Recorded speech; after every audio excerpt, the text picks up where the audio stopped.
Voltamos para a nossa segunda aula de hoje, que é em Geografia. Coloquem aí na página 32. Hoje nós iremos falar sobre a hidrografia. E aí surge a pergunta: o que é hidrografia? A Terra apresenta grande parte da sua superfície coberta por águas salgadas e doces. E o estudo das águas, ou seja, os oceanos, os mares, os lagos, lagoas, os rios, as geleiras, é chamado de hidrografia. Então, todo esse conjunto que envolve água, seja ela salgada ou doce, é chamada de hidrografia, certo? Então, a maior parte dessas águas é salgada e forma os oceanos. Nós sabemos que a água salgada, ela não é própria para o nosso consumo, né? A água que nós bebemos é água doce, certo?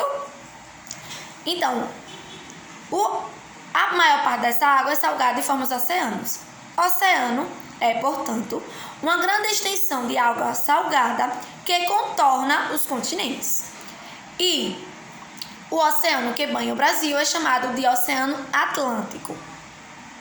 A parte dos continentes que é banhada pelo oceano recebe o nome de litoral.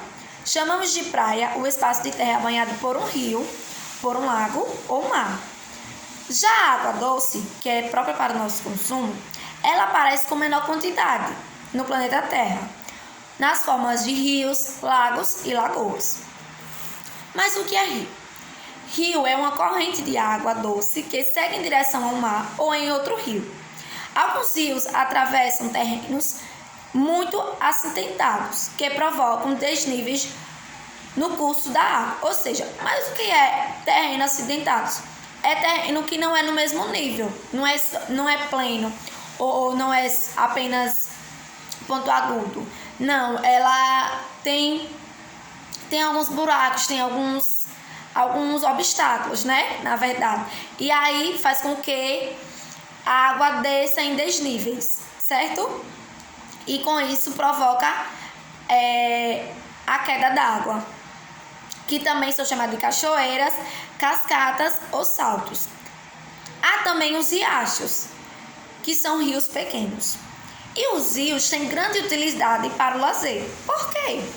Porque serve para a navegação, por permitir transporte de pessoas e mercadorias, produzem energia elétrica, são fontes de alimento, pela variedade de peixes existentes e fornece água aos seres humanos para aliviar a sede e irrigar plantações e outras funções. Então, como eu disse anteriormente, né, a água doce é própria para o nosso consumo, para o consumo dos seres humanos também. As plantas, a maioria dos seres vivos, na verdade, todos os seres vivos precisam da água doce. Por isso que nós falamos muito em preservar a água que nós consumimos. Por quê? Porque ela é água doce. E assim, a água salgada a gente não pode beber, tá certo? E ela é a maioria no planeta Terra. Por isso que nós temos que o quê? Cuidar, certo? E aí vamos para a página 33. A cada parte de um rio damos o nome de elemento. Então agora nós vamos ver os elementos.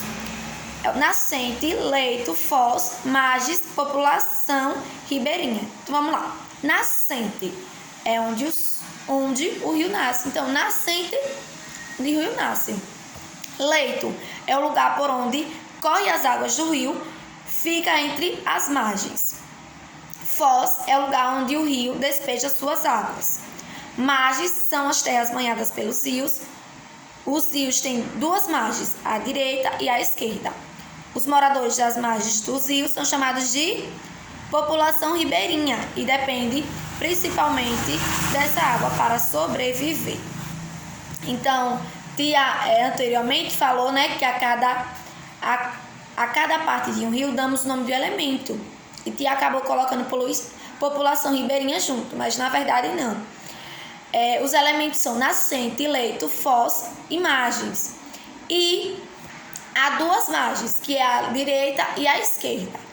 E onde os moradores, né, daquele rio, são chamados de população ribeirinha, pois eles dependem daquelas águas, tá certo? Então, olhe aí, ó, a imagem nascente, você vê que é lá em cima onde o rio começa, né? Onde o rio nasce. E aí a água vai descendo, e aí vem o leito, né? Que é onde os rios estão descendo, né? Onde correm as águas dos rios. E aí tem as margens, né? Quando você vê um rio, de um lado, a população daquela pessoa pode pegar e a população do lado de lá também pode pegar. Então aí é margens, tá certo? Direita e esquerda. E o fosso, que é o lugar onde o rio despeja suas águas, ou seja, onde vai para outros lugares, certo? E aí, afluente e ilha fluvial. Então, afluente é um rio que despeja suas águas em outros rios, em lagos ou reservatório. Ilha fluvial é uma porção de terra mais elevada que se encontra o leito dos rios, certo? Então, devemos lembrar que, mesmo sendo tão importante para a vida, os rios estão sendo maltratados.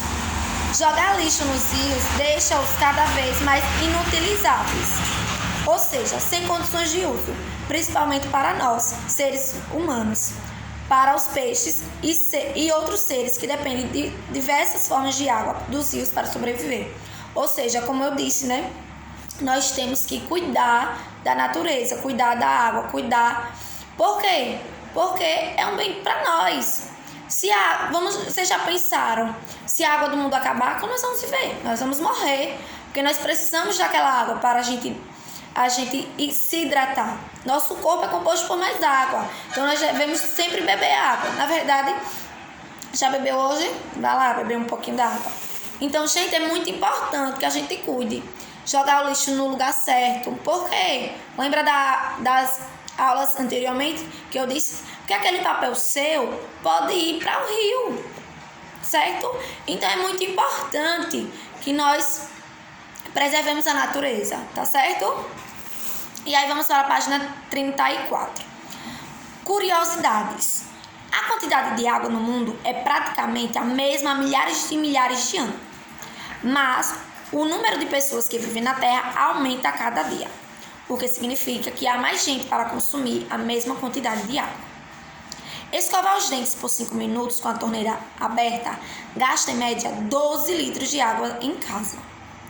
Quem mora em apartamento consome em média 80 litros de água.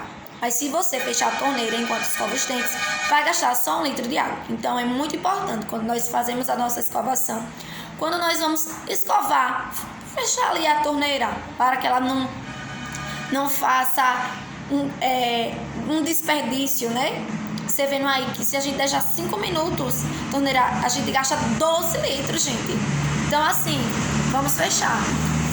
A maior queda d'água do mundo é a cachoeira Salto del Ángel, em Venezuela, com 972 metros de altura, que equivale a um prédio de 326 andares, ou seja, ela é altíssima. São gastos de 215 a 560 litros de água para se lavar um carro com a mangueira aberta durante meia hora. Se você trocar a mangueira pelo balde, esse volume pode diminuir por 40 litros. Então, gente, é assim, desperdício gigantesco, né? E da água que nós precisamos para sobreviver. Então, temos que ficar bem atento a isso.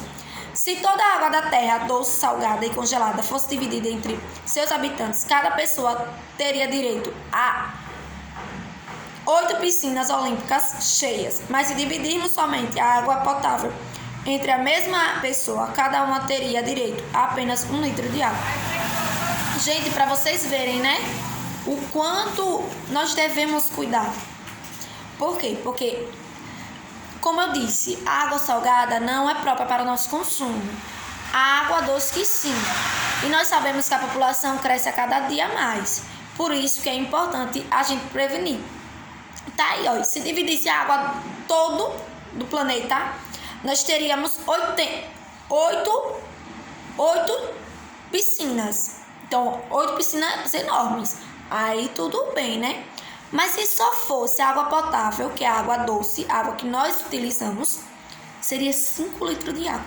5 litros. Imagina a gente sobreviver com 5 litros de água para tudo. Tomar banho, para comida e para bebida. Para suco e tudo. Tudo que envolve água seria 5 litros só. E aí, vocês conseguiriam?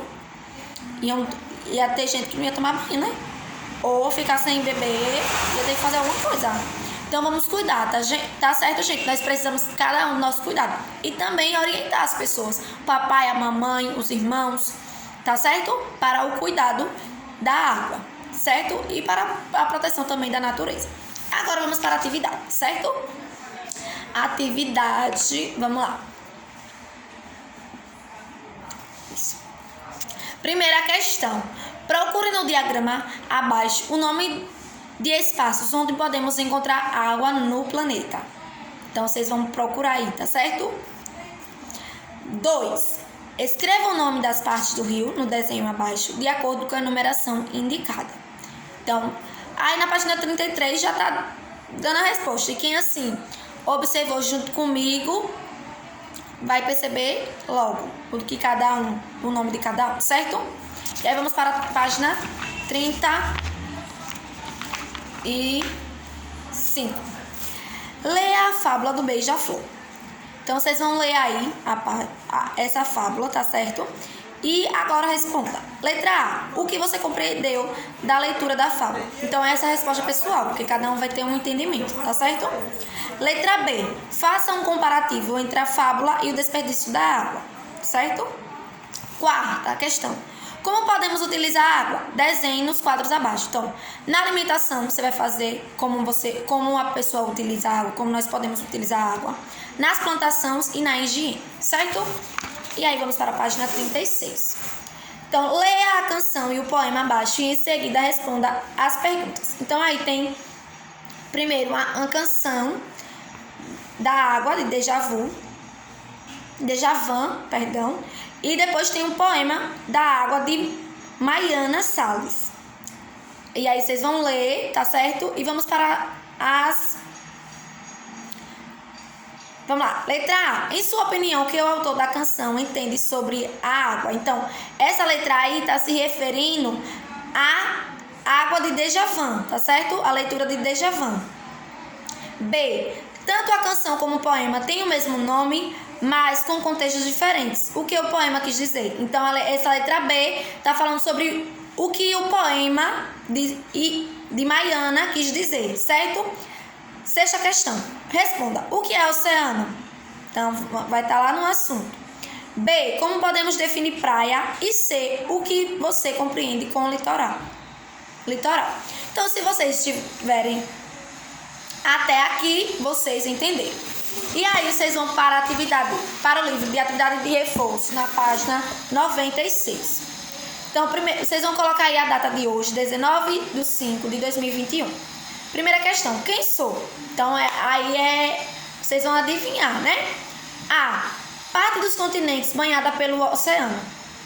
B. Grande extensão de água salgada que contorna os continentes. C. Corrente da água doce que segue em direção ao mar.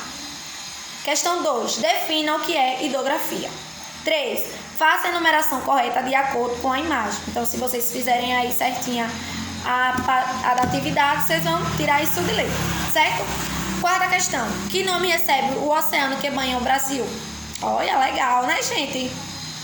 Então, eu até dei uma ênfase. Quem chegou até aqui, a aula, vai saber responder essas atividades rapidinho. E aí, a última questão. Leia a fábula A Água, baseada em uma fábula de Leonardo da Vinci. Então, vocês têm aí a fábula e aí vocês vão responder. O que você compreendeu da leitura da fábula? Também é uma resposta pessoal, é de acordo com o entendimento de cada um, tá certo? Porque cada um terá um entendimento, uma compreensão, certo? E na B, vocês vão fazer uma ilustração da história. E aí, quando vocês fizerem, vocês vão estar mandando para o grupo, tá certo? Eu sei, gente, na verdade, a aula ficou um pouco extensa, mas é preciso, porque esse assunto apesar de ser fácil, ele tem bastantes elementos para ser apresentados e ensinados para vocês. Espero que vocês tenham entendido, mas qualquer dúvida, na sexta-feira a gente vai estar tirando, tá certo? Um cheiro e daqui a pouquinho nós vamos para a cidadania moral e ética.